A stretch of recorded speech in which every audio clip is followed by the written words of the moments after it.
Welcome to the Business Book Awards Black Lives Matter author interview series.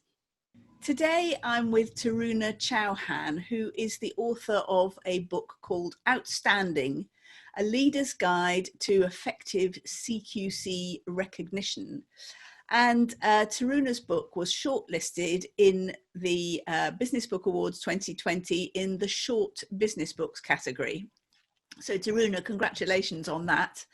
Tell us about you and your business and how you started your business. I started my business in 2012 because of circumstances. Things kept happening, and I thought, you know what? Let me just try having my own business. I didn't know how hard it would be, but I'm one of these people. I'll just take action. I'm a bit of a risk taker. So I started my business and I thought, what shall I niche into? But I soon found out that I couldn't be just a business consultant to everybody, because that just doesn't work. And my mentor at the time said, you light up when you're talking about health and care, and that's your background, because I used to be a quality manager in the NHS. I said, actually, you know what, that makes sense. So that's what I decided to niche into. And when I started my business, that's when CQC was created, Care Quality Commission. So I thought, oh, this fits in nicely, because I already did compliance work when I worked in the NHS. So that's what happened. So I learned about what the Care Quality Commission wanted, and my business has, grown. It's had its ups and downs, like every business does, but it's gone from strength to strength. So I work with providers in the health and care sector who are independent. A lot of them are new providers, so they're new to business and new to the sector sometimes. So I actually then developed being a business mentor, so help them with the stuff around their business, but also the CQC. So all that gets brought together. And then while I was doing that, and I hadn't realised I was mentoring, and then I had a chance meeting with the founder of the Association of Business Mentors. She said, actually, you do realise you're mentoring people. I said, no, I hadn't realised. She invited me to a conference. I duly went and I loved it. I subsequently joined the Association of Business Mentors. I'm actually now their regional head for the Central Region, which is great. And I really enjoy mentoring and coaching people. So that's what I do. And I match that with the CQC application service that I provide as well. My book came out is actually because I read your book, A Book of One's Own. And I hadn't realised that there weren't that many female business book writers. And I thought, actually, I could write a book, because I kept finding people coming to me saying they wanted to do their CQC application, but they hadn't done all the prerequisite work. And it used to take me longer to help them because they needed help with that. And really, they should have come to me after they'd done that. So the book actually gets them to do that prerequisite work. And then they can either do it on their own or they can come to me.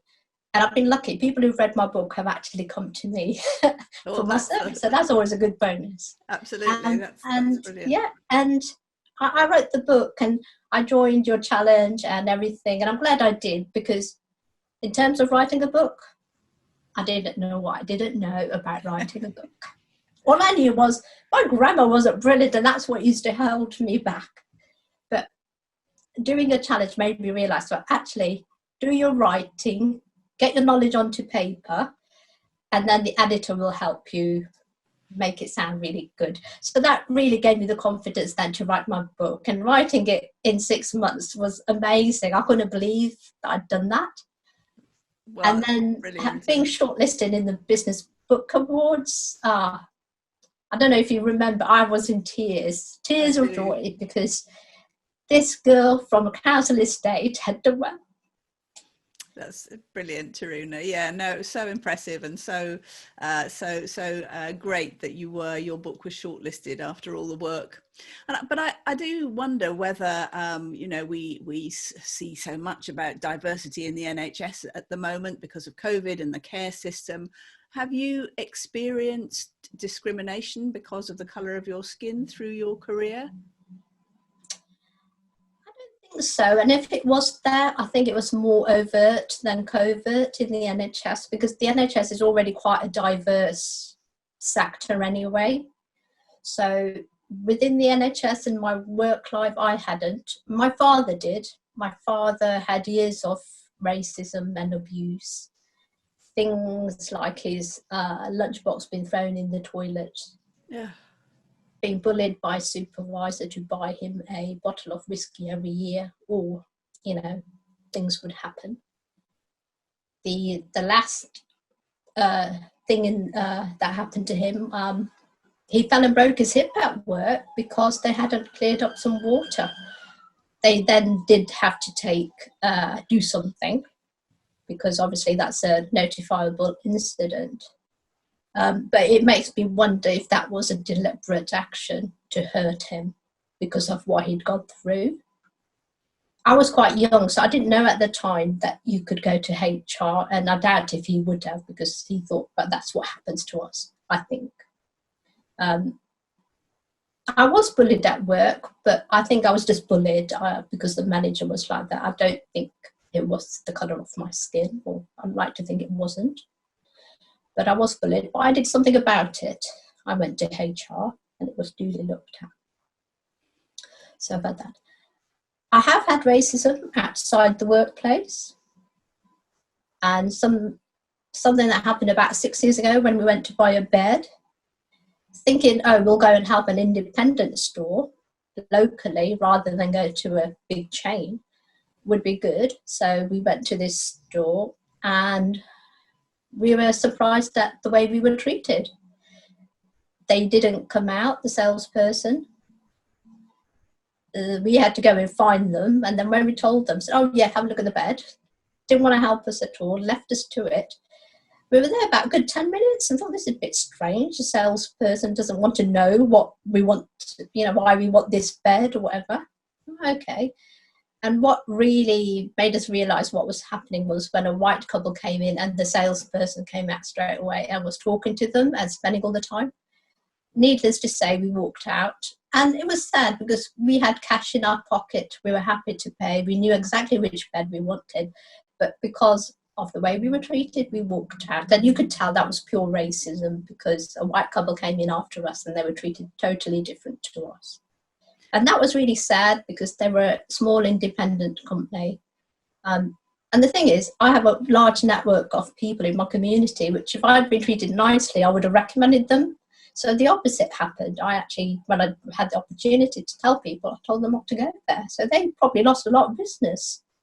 Of course, yes, ridiculous.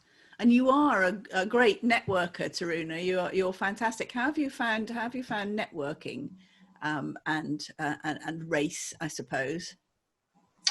Yeah, I was thinking about this, and it has changed. When I first started my business, I'd go to networking events because I knew that's how I would be more visible.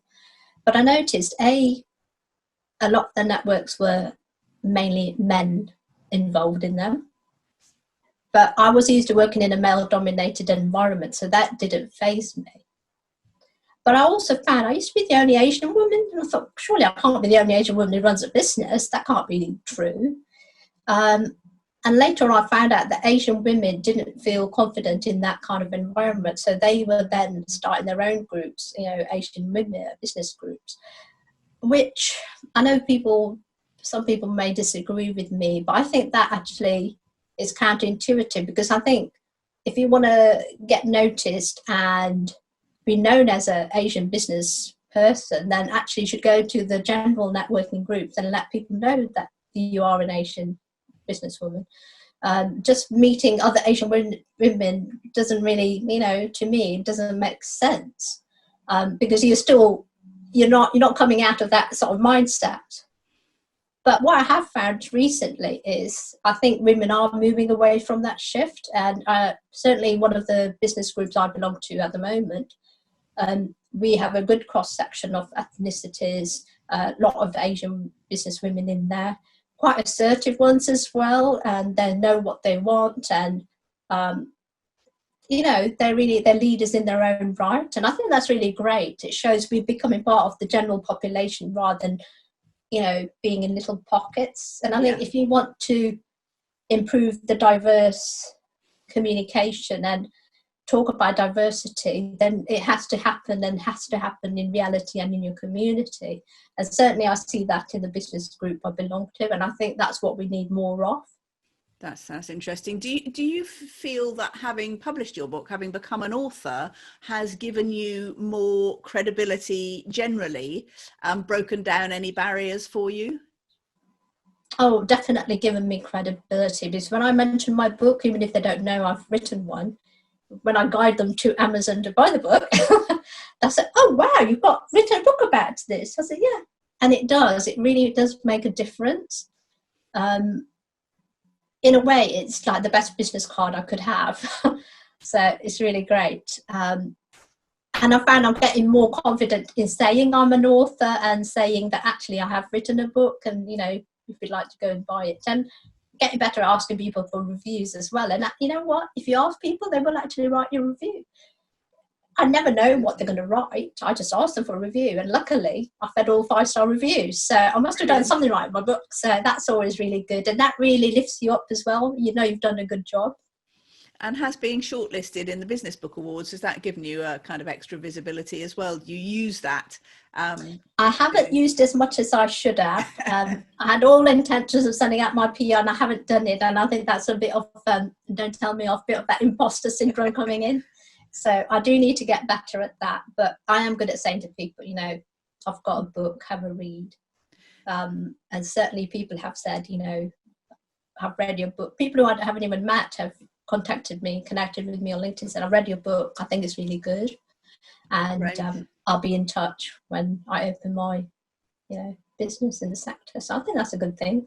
Do you think there's a barrier to BAME business people writing their books? Do you think that there's are you kind of quite rare in your community for having actually written the book? Do you think there's a worry that they can't do it, or they shouldn't do it, or there are some challenges particularly to doing it as a BAME business person? To be honest, I don't know, because the only reason I didn't write my book was because I thought, I'm not really good at grammar. That's what made me not write the book. But once I knew that, it wasn't the end of the world, because an editor would look at it and make it better. I don't know. I think I hadn't really thought about being an author. I thought other people wrote books. I never thought of myself as an author. And I think that's probably what stops people. They think other people write books. I don't. But what I've learned is anybody, and I don't know if you'll agree with me, I think everybody has a book in them if they want to write. Because we all have stories, don't we? Yes, stories are really important. And stories are important, and I've got 2 books I want to write. I want to write one about myself, my memoirs as an immigrant, and what my family has put into this country. And as you probably know, I love cooking, so I want to write a cookery book with all my mum's recipes and my recipes and things I do, that I like. And because I do mix up things, and I ad lib. So I'm a good cook. I'll mix things up. If I haven't got something, I know I can substitute something else. But you need to be confident to be able to do that. So I've already thought about 2 other books I want to write, and I know I will write them. So, Taruna, has the whole Black Lives Matter movement, I mean, I know obviously it's been going for a very long time, but with the death of George Floyd, has it brought up issues for you in your community? I don't know about issues in my own community, but what it has done is opened up the conversations, having those conversations with people.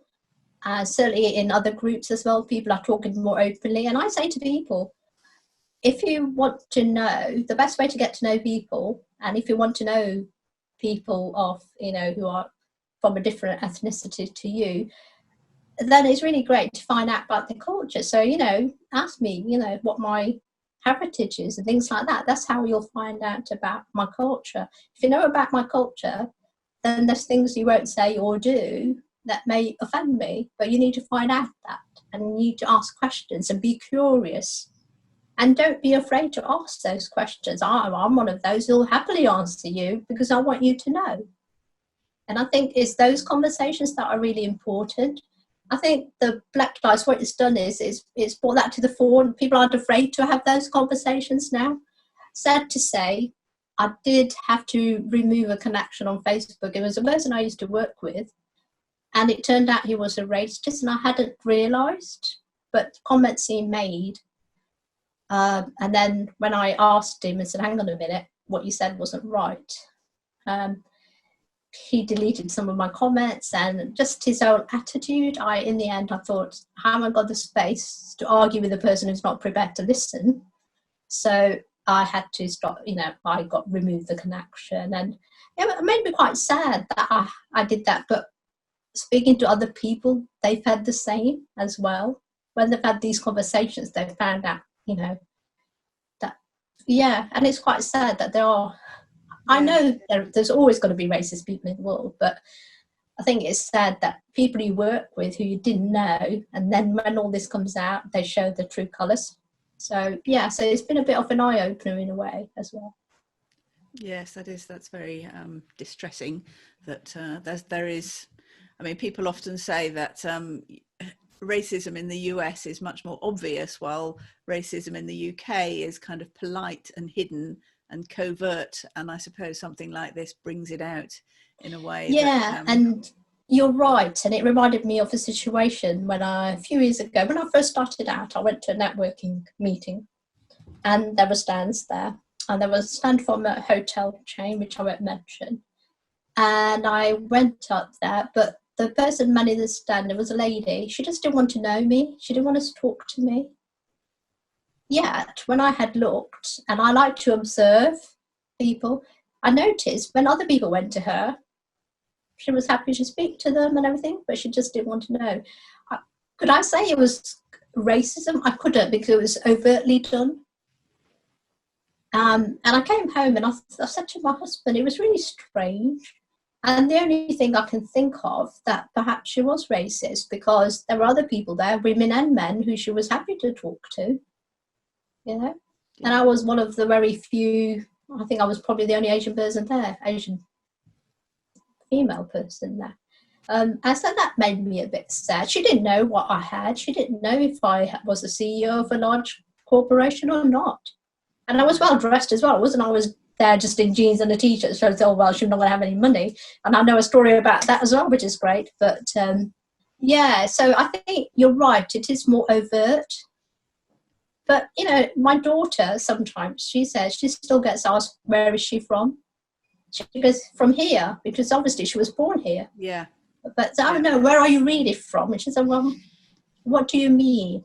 And then and I don't mind. I think if they said, what's your heritage? I think she wouldn't mind. But the thing about where are you really from? Yes. It's blatantly saying, well, you don't belong here then, isn't it? That's that underlying theme. Yeah. So we were having this conversation when all this was happening. And I said, I don't mind if people say, what's your heritage? That's fine, isn't it? Because that's interesting. And you know what? I'm really proud of my heritage. And and for me, what I like is I have my feet in two different cultures, the British culture and my own culture. And it's great because I take what I want from it. Because you know what? I make the best, Christmas dinner, roast turkey with all the trimmings. And guess what? There's some British people who don't even do that. I was flabbergasted when this lady said, oh, even I don't do that. I don't know how to do a roast turkey. I said, really? So do you see what I mean? I've got the privilege to take what I want from the two cultures, and I can marry them, and as do my children. And I think, doesn't that make it a great environment to have these amazing conversations? And I think that's what diversity is about. So talking about diversity, Taruna, with the Business Book Awards, we've championed more women writing their business books, and that's great that actually got you along to write yours, and then be shortlisted in the awards. So that's a very successful outcome. And then this last year we have promoted diversity in general. We've got a much more diverse judging panel. We had much more diverse entries, and our winners shortlist was pretty diverse. Do you feel as as an author that we should just continue to promote diversity in all its forms? Or do you think that the Black Lives Matter movement, for instance, means that we should be more specific perhaps this year? I'd be really interested in your view. My view is that you should continue with the diverseness of the people who write, who apply to the British Business Book Awards. So I think diversity is what's really important, and then we can start having those conversations, because Black Lives Matter, I think that's that overall frame, it's there all the time, and I think we should talk about it. But if you're talking about diversity, and if diversity is coming in, then I think you're already having those conversations, and people are more happy to talk to other people who are different to them. And then hopefully that reduces that racism and the discrimination. That's my view. May not, obviously it's not be everybody's view, but I think diversity is important. And that's great. Thank you. Taruna, Chauhan, thank you very much for talking to me today. Thank you. I've really enjoyed it.